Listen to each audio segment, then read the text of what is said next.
안녕하세요. 트렌드버드입니다. 오늘은 스테이블 코인이 과연 진짜 돈이 될 수 있을까? 그리고 이 이야기가 왜 200년 전 미국 역사와 연결되는가에 대해 정리해 보려고 합니다.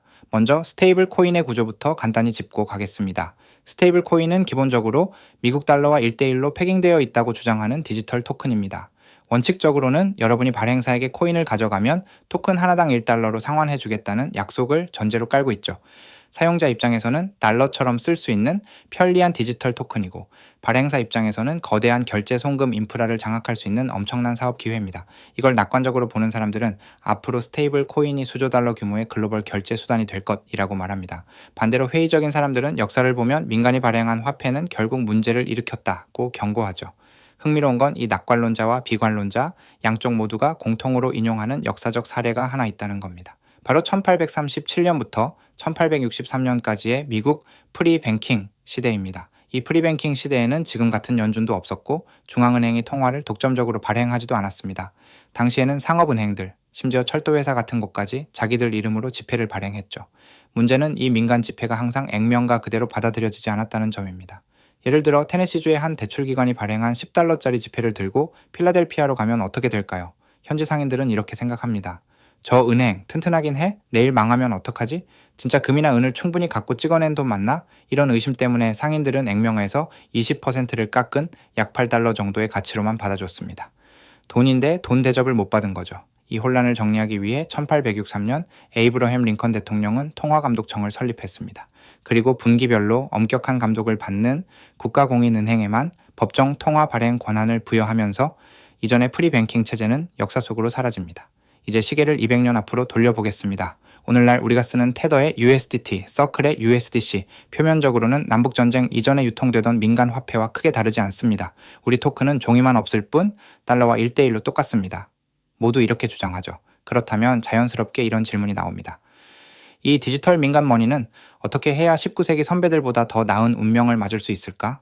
여기서 자주 언급되는 논문이 예일대의 게리 고튼과 제프리 장이 쓴 테이밍 와일드캣 스테이블 코인입니다.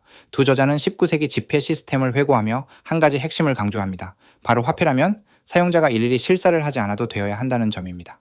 돈은 원칙적으로 상대방이 이게 진짜야? 라고 따져보지 않고 그냥 그대로 받아들일 수 있어야 합니다. 이걸 두 사람은 NQA, No Questions Asked Money라고 부릅니다. 이 역사적 교훈을 바탕으로 이들은 오늘날 스테이블 코인에 대해 몇 가지 정책 옵션을 제시합니다.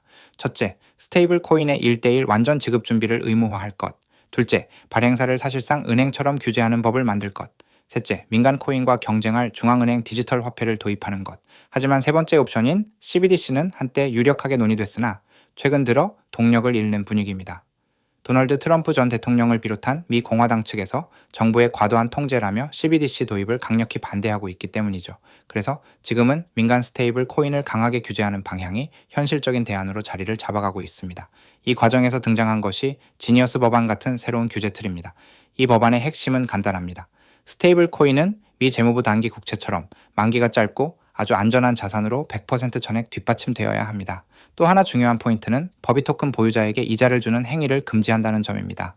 이 구조가 되면 스테이블 코인 발행사는 사실상 네로우 뱅크가 됩니다. 지급 결제 기능에만 집중하고 일반 상업은행처럼 고객 돈으로 대출을 해줘서 레버리지 위험을 떠안는 행위를 못하게 막는 겁니다. 겉으로 보면 꽤 상식적이고 보수적인 안전장치 같죠.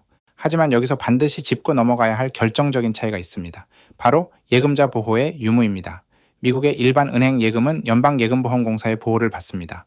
은행이 망해도 내 돈은 국가가 지켜줍니다. 하지만 스테이블 코인은 다릅니다. 약관을 자세히 보면 정부가 보증하는 상품이 아니며 문제 발생 시 공적 자금 투입은 없다는 점이 분명히 적혀 있습니다.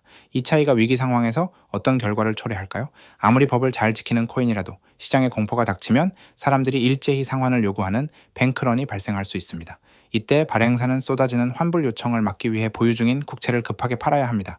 이걸 파이어 세일, 즉 투매라고 하죠. 제값도 못 받고 자산을 던져야 하는 상황이 오면 1대1 약속은 깨질 수밖에 없습니다. 실제 사례가 있습니다.